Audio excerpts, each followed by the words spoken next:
hi once again, everybody. Welcome into another edition of Pick Your Politics. And I'm your host, Dennis Silvers. We have another very good show for you today. We actually have a guest that's returning to the show. And I think you're going to enjoy this segment as well and learn a little bit more about her. And she should be familiar to you. Can you kind of guess who it might be? There we go. You got Yeah. You got my full advertisement on for me. Yeah. Got my shirt on and everything. Well, you know, this show's all about bringing people on who are in office, who want to run for office and get into politics. So no matter what side of the fence they are, this particular person is actually in a nonpartisan race because it is a judicial race. And it's all about vetting them, as you should with all the candidates. You agree, you don't agree, you think they've got potential, but again, like I keep saying, you got to get out and vote. That's what really, really makes the difference.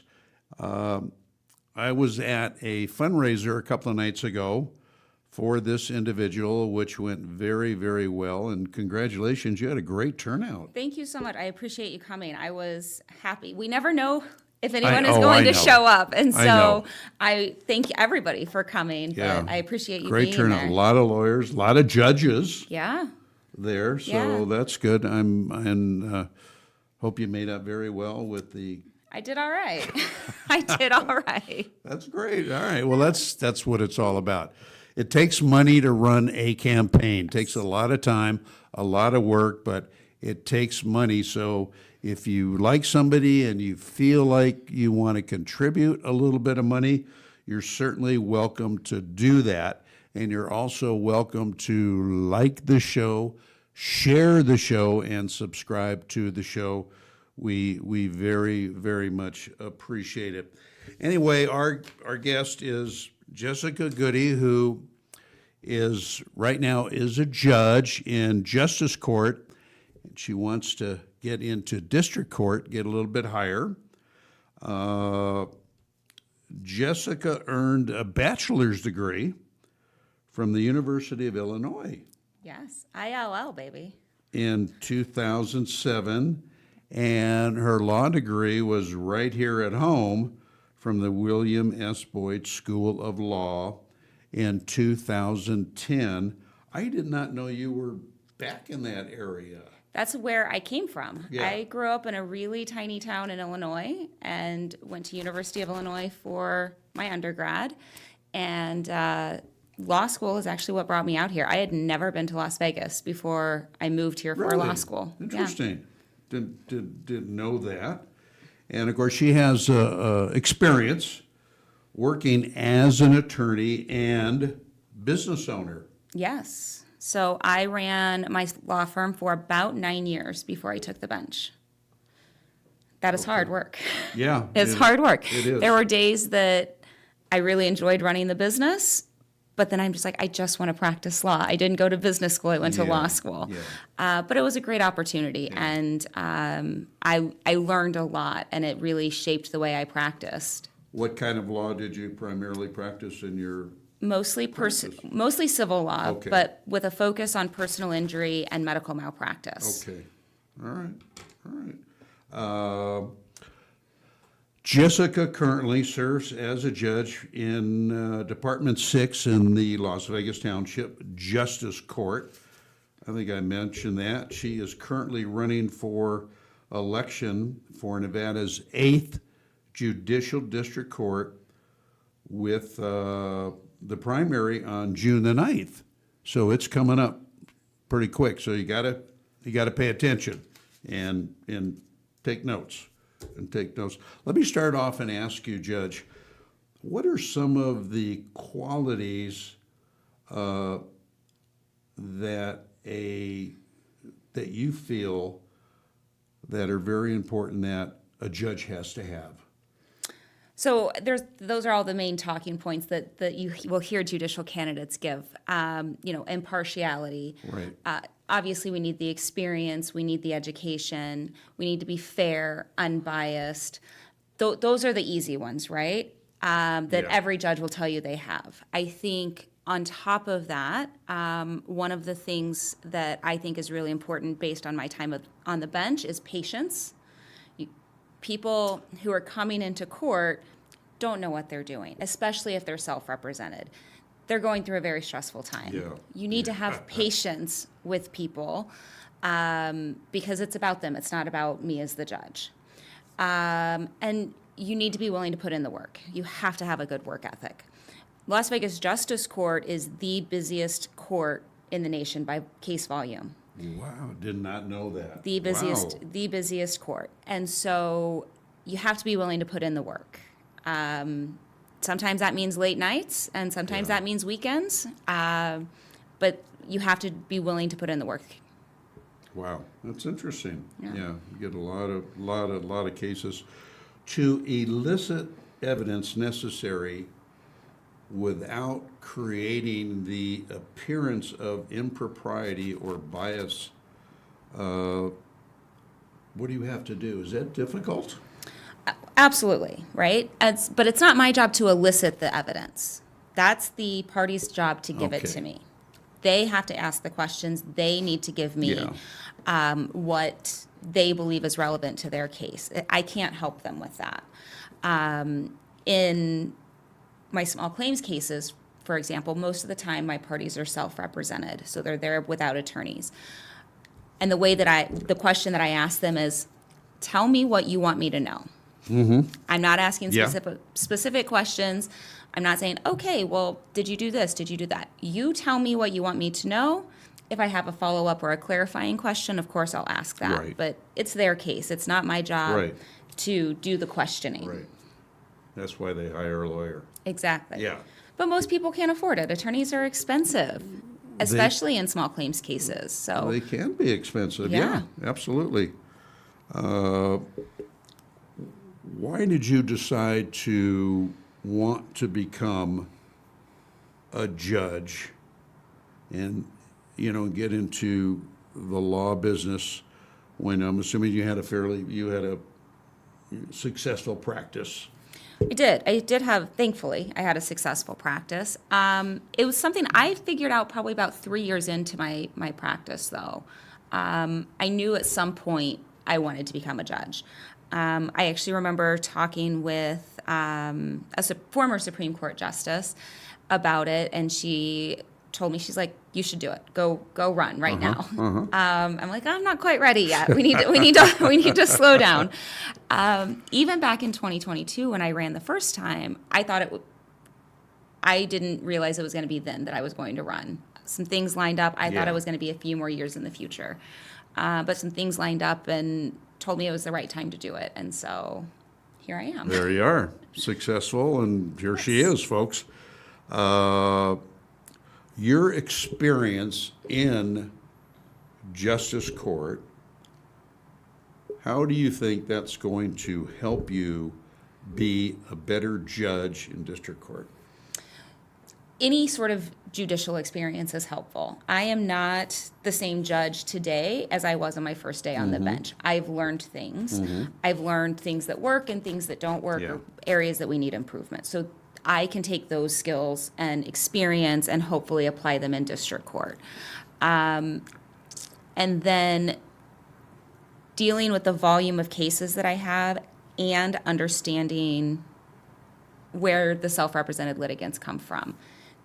That's not a lot of experience. Most people on the district court bench don't have a lot of experience handling self-represented litigants. That's most of my job right now. And so that's the patience and the understanding and the explaining my decisions and not just using legal terms. Yeah. Taking that from the justice court and using it in the district court, Yeah. I think will be helpful to help everybody understand the procedure and what's going on. And you have to have a lot of patience if you're dealing with a lot of people that Yeah. are by themselves, Yes. don't have an attorney. That they don't understand the process. Right. And They maybe got bad advice, maybe from ChatGPT. I see that a lot. Well, ChatGPT told me this, this, and this. I was like, well, I appreciate that. That's not actually the law. And just because it's online doesn't make it true, you know. But just taking the time to slow down and explain that and have that conversation. Yeah. It helps, I think. Yeah, it makes it hard for you when they're not represented, you know. And I'm sure you've run across a couple of attorneys that really don't explain themselves the way they should, or get things jumbled, and Of course. you know. Attorneys are people too, Yeah. right? And judges are people too. I'll put that out there. We make mistakes. We're human. And so I'm sure that there are days that I'm not explaining myself well, or maybe I don't have as much patience as I normally do. And I try to recognize those days and have my staff help me recognize when I'm having an off day, so that I can adjust, because that's not anybody else's fault but my own. And so, just a little bit of patience and kindness goes a long way in helping the court system be as positive as it possibly can be. As a judge, in your experience and opinion, what are some of the toughest types of matters to try that you hear? Eviction cases, by far and away, are the absolute most difficult cases that I hear.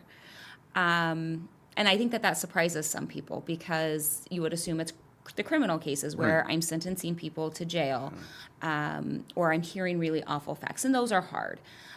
In criminal cases, a lot of times those are people who made a decision, a bad decision, but it was still their decision. A lot of times in eviction cases, the ones that I hear are a bad set of circumstances. I remember a lady, I think and she was an older person, her husband died, and then her son died, and just in all of that, she fell behind on her rent at a place she'd been living for 20 years. Wow. And was facing eviction because she couldn't get caught up. So it's not that she had made a decision to not pay the rent, just life happened. And so making those decisions, those are the hardest ones that I currently hear. Yeah, wow. I would imagine, too, that when you have children involved in some way, somehow, that makes it tough. Of course. Yeah. Absolutely. I hear those stories that I have a young child. I had a case in the other day. Well, it's been a little bit now because the case is closed. That, she said the reason she fell behind on rent, or maybe it was a credit card case, is she had given birth to twins, and the twins were in NICU for an extended period of time, and she fell behind on the bills, and she had to pay for medical care. And so those are hard, right? We carry those stories with us. Yeah, that would be hard. That would be hard. How do you handle if you come across a conflict in your court for whatever reason, something to do with the attorney? I know the fellow that's suing or something like that. How do you handle that? So, and it's a little bit different if I know the attorneys versus whether I know the parties. The attorneys, I know most of the attorneys who appear in front of me. It is a very small legal community. I've practiced here a long time. They've practiced here a long time. Yeah. Unless there's a couple of attorneys, that I go on vacation with or something, I recuse off of those cases. But just because I happen to know the attorney, because we've seen each other out at a social event or something, that doesn't require my recusal. If I know the parties, or I know something about the case outside of what's been given to me in court, I get off the case. I recuse myself, and it gets reassigned to one of my colleagues. Okay. And I've had that happen. I had,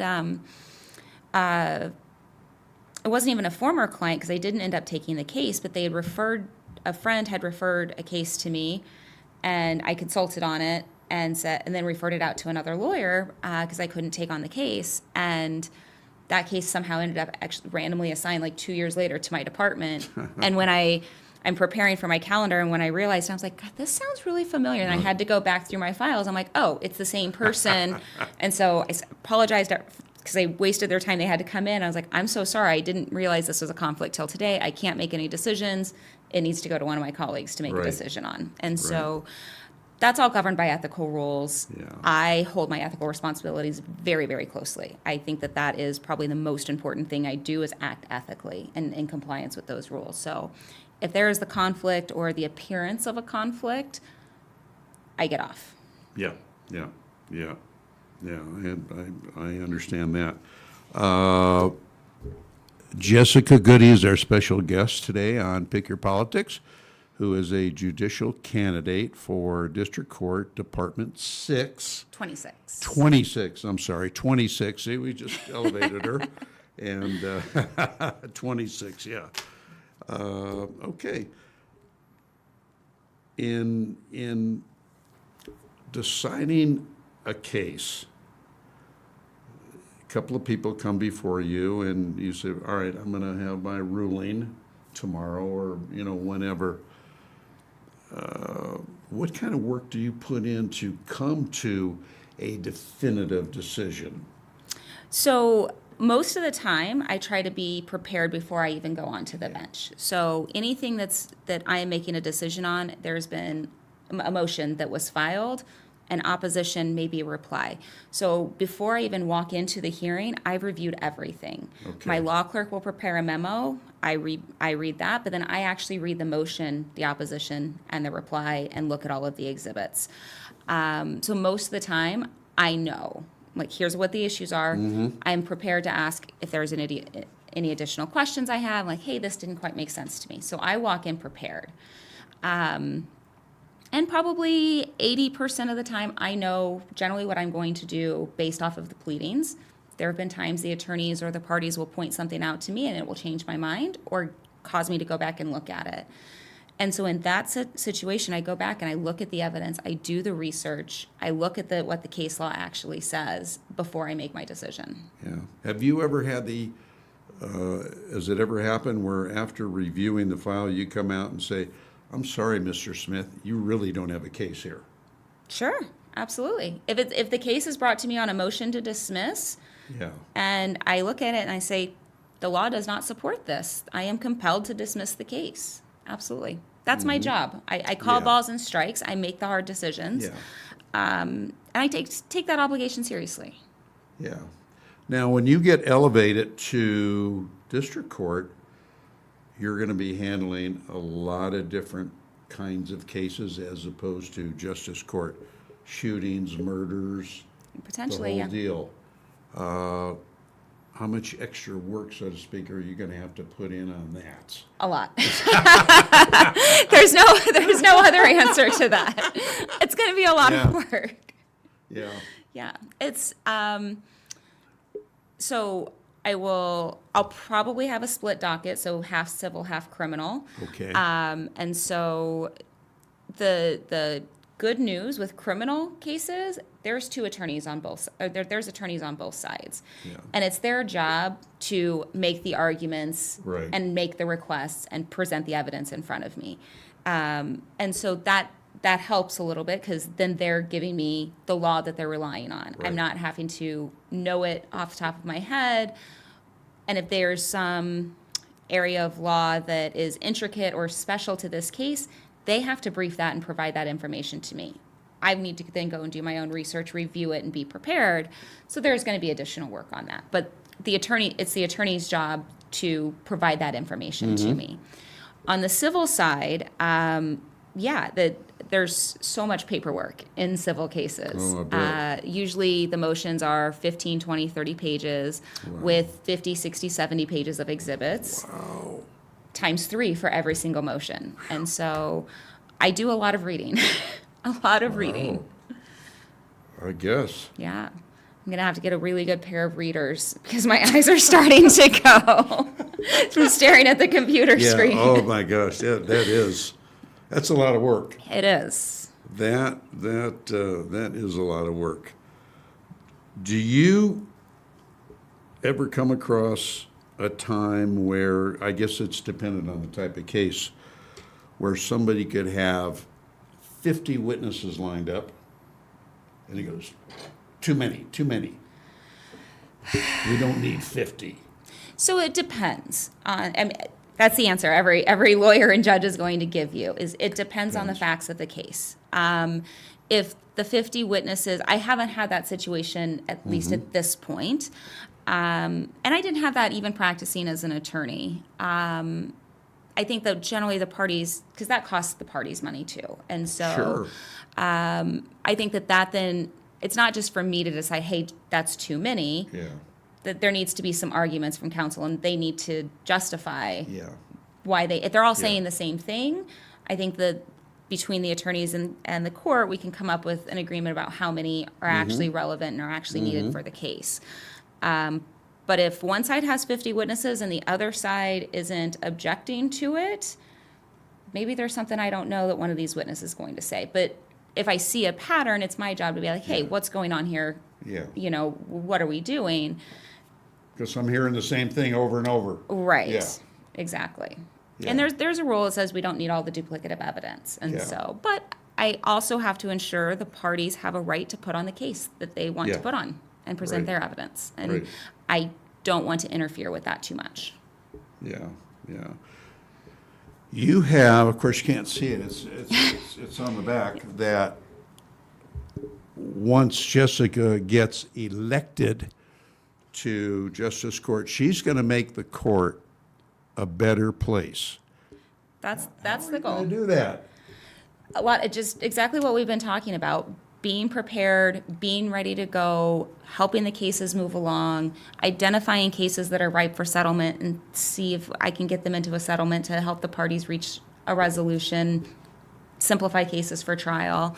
And then also, my civil experience is not something we have a lot of on the district court bench. And so Judge Sturman is retired, and she had a civil docket. Yeah. And so we need people on the bench that have practiced in civil law. Yeah. Most of our judges were prior public defenders Right. and district attorneys. We need that experience too, absolutely. Yeah. But we need the civil experience as well. So we're not all learning the law on the cases. Yeah. Yeah, you're not learning the law on the job. Exactly. Yeah. Yeah. Yeah, I knew that's what you wanted to say. Thank you. I know that, yeah, I know that. And I know this could kind of be a tricky question, and you don't have to answer it, but I had a couple of people ask me to ask you this. Is there a particular type of attorney that just rubs you the wrong way? No. All right, I took care of that, folks. Right. Yeah. No, not a particular type of attorney, because attorneys are all doing their job, right? Right. They have a job to do, and every attorney does their job a little bit differently. Yeah. And the needs of each case are different. There have been attorneys that have rubbed me the wrong way, using your language, but that's because they were dishonest with me. That is a problem. Yeah, so that's not good. it's That's not good. an action rather than the type of attorney. Yeah. So I think attorneys do have an obligation of being honest with the court. And so when they are Absolutely. misrepresenting facts or law, that's where I lose my patience with them in that particular case. I work really hard to not allow that to carry over to other cases, unless I see a pattern of conduct, at which point I might have to consider that sending them to the state bar for possible disciplinary proceedings. Really? Okay. Thankfully, I've never had to do that. I've not had to do that, so I hope I never have to. Most attorneys, I think, are really trying to do a good job for their clients. Yeah. We've got a very good bench here in Southern Nevada and Las Vegas. We Yeah. got a lot of very good attorneys here, depending on what kind of case you want. If it's an accident or divorce or whatever, we got a lot of very, very good people. All right, as I mentioned, it takes a lot of time, a lot of effort to run for office, but it also takes some money. And if you are disposed to helping out, I know that Jessica would very much appreciate it. Any candidate would. You could go to her website, which is jessicagoody.com, and there's a place, obviously, I'm sure, where you can donate. Click on if you want to donate some money. Absolutely. And it's judgejessicagoody.com. I'm sorry, Judge. I also own jessicagoody.com, and I think it directs there anyway. I bought every iteration of my name. So most of them will get there. Yeah. But it'll get there. It'll get there, but it's judgejessicagoody.com. Okay. Yeah. All right. And any amount of money is helpful. It all adds up. It's very cliche, but every dollar absolutely helps. Absolutely, and that's true. That's true because it's expensive. It's very expensive. And so my race is countywide. And so I'm not just Las Vegas, I'm North Las Vegas and Henderson and Boulder City and Mesquite and Moapa and Logandale and Searchlight and Laughlin. And so getting out to all of those different areas takes time and money. Takes time and money, and getting my name out there and going out and actually meeting people. At this point, I've got a couple of appointments next week, so I'm going to be in every single area that I will have at least one event where I can go and meet voters in each of those jurisdictions, because I think it's important. Absolutely. If I'm going to ask for your vote, the least I can do is come meet you where you are. Yeah. All about name recognition, folks, and then you look them up. What have they done? What are they promising to do? And, good reviews, bad reviews, whatever. But yeah, you're doing it. You're doing the right thing. Absolutely. And I know you are out and about, and that's what you have to do. All right. Once you get elected, you got plans for What do you mean? appellate court, Supreme Court, or what? You're going to be happy there? I You're think going to so. retire in district court. Yeah. That's my plan. Okay. I also said I wasn't going to run this year, so I never want to say never, because I told people for months that I wasn't going to run in 26, and then circumstances changed and I decided to. So, but I don't have at this point plans to go any higher. Yeah. Well, you had a lot of people encourage you to. I did. Encourage you to run. So Yeah. you got to do that. You got to do that. So even though this is a nonpartisan race, it's still very, very important because it's about what we do. It's about the law, and you got to get out and you got to vet these people, and you got to get out. You got to get out and vote. That is the most important thing. And while, again, I would appreciate any money that you want to throw my way, we are 1 week away from early voting. Right. It starts May 23rd. Mail-in ballots, if that's how you choose to vote, they are going to start hitting mailboxes today or Monday. Yeah. And then Election Day is June 9th, so we are less than one month away. So it is here. And so Yeah, get it's out and here. vote and bring 10 people to vote. Yeah. It's like 17% of people vote in the primary. And so, and in this race, it can be decided in the primary. If I get 50% of the vote, the You're race done. is done, which is what I'm going for. So I can take my signs off. You can stop staring at my face around town. That's what I'm going for. You can stop Yeah. staring at my face all over town if I can win in June. Do you remember where you have all of your signs? I Because you have a fair amount. have quite a few, I'm told. I don't know where they're all at. I hired a company to put them up. They maintain them, and then they'll go take them down. I will keep one as a souvenir, but I don't definitely. even know where they're at. No, that's true. Oh, that's great. No, you did. And she is out and about, folks. I'm telling you, goes to events every day, every night. People want to see her. They want to introduce her to other people, and that's what it's all about. That's what it's all about. Anyway, good luck. Thank you so I got much, I got a Dennis. real good feeling about I appreciate your it. race, though. Anyway, it's going to wrap this edition up of Pick Your Politics. For Jessica, I'm Dennis Silvers, and we hope you enjoyed the show. And we're going to see you with another one with another candidate. I think I remember who it's going to be, but I don't want to say in case I'm wrong. I made enough mistakes today. So anyway, we'll see you later. Stay well, everybody. So long.